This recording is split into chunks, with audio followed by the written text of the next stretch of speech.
right, so let's listen to the drums soloed.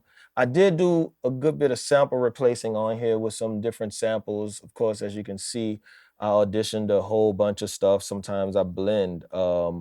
You see, I got a whole bunch of different variations: 70s kick, rock god, new kick. Some things that were made by me, some things that I found from other places or other people.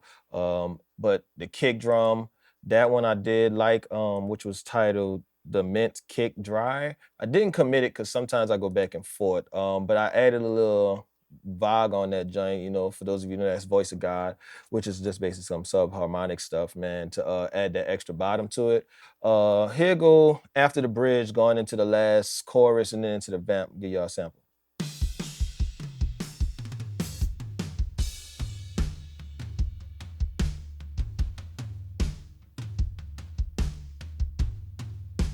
So one thing I do like to try to make sure I attack with the samples is I always try to make sure that if I do replace it, it's got to be in the same vein, usually tuning and stuff as well, but honestly giving me what I was lacking if I couldn't make it up in a plugin or in a piece of hardware.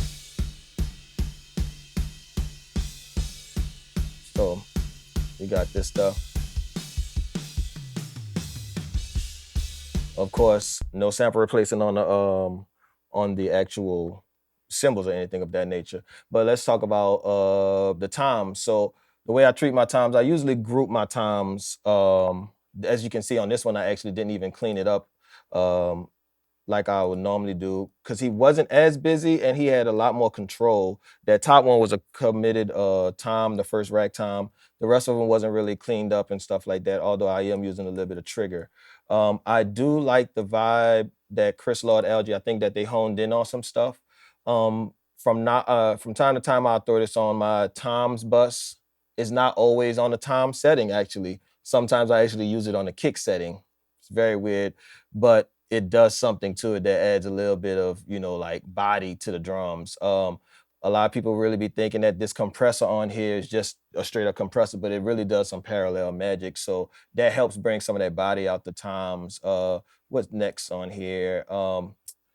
New joint that I've been really, really dealing and liking and actually digging into, which is emulation of a 1073 by Blackbird, the Blackbird console by Kit Plugins, I'm sorry.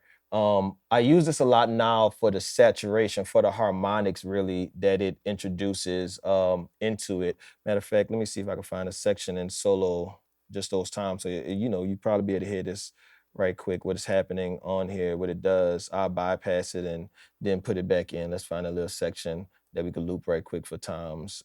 So let's take this. All right. So, but putting it in, it just adds a little bit more body and that harmonic information to it, you know what I'm saying? And I did boost up a little bit on the top, bring a little top in there as well. Let's see what else I threw on the toms. Let's see, probably just a regular Pro Q. Yep, normal stuff, just to tame it a little bit more. I didn't really do no side chaining or no extra like stuff on there. Cymbals, I always do my metals usually together as well, which this one uh the recording it was clean as far as overheads and hi-hats. So all I did was just like some bus EQing and stuff to it, which I usually go to with the Mac DSP, which I really like.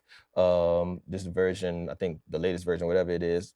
Nothing really heavy. Because of this record, I wanted way more of the body to not be in the overheads of the snare and of the toms and stuff. I rolled off some of that low end and put a little bit more brightness on it. Let's see, and after that, probably some more. Oh, Shadow Hills, yo. Shadow Hills.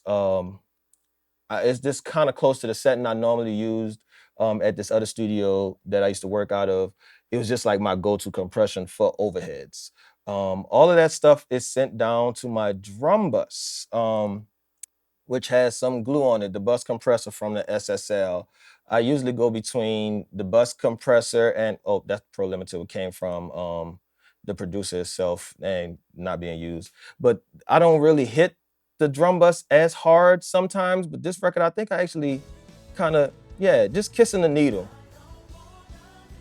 kissing that needle, you know what I'm saying, with a slow attack. Mixing is a very, very hard art to master.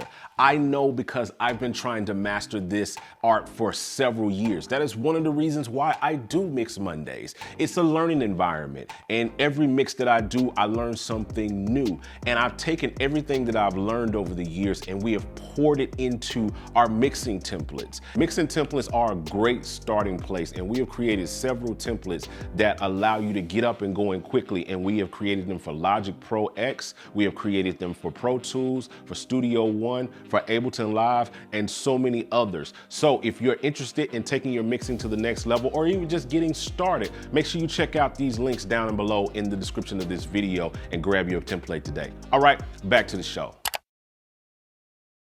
And then for this record, I went ahead and put a limiter on here. I don't normally put a limiter on drums. This record called for some reason, it worked, you know. Sometimes you gotta push that that envelope. And then from there, we wanted it to feel bigger, of course. So I have a few plug-in options that I like to dive into. The main one I actually used was this company 7 Heaven Professional, which is basically like a Bricasti emulation. So I used the room, it's called the Fat Chamber. It really sounds pretty much exactly like the unit when I used to use the hardware. It's really good. So I'm gonna play this. Let me put the drums in solo again for you. Play a little bit with it on, and then I'll take it off.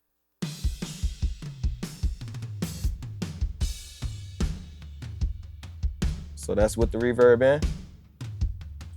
Muting it. You know, adds that life to it, make you move a little bit. Other reverb I used was the AMS, old school, the RMX 16. I believe I have it on the hall setting. Yeah, the hall setting. And it just adds this life. It's something about that, like, especially when you're dealing with like the big rock drums.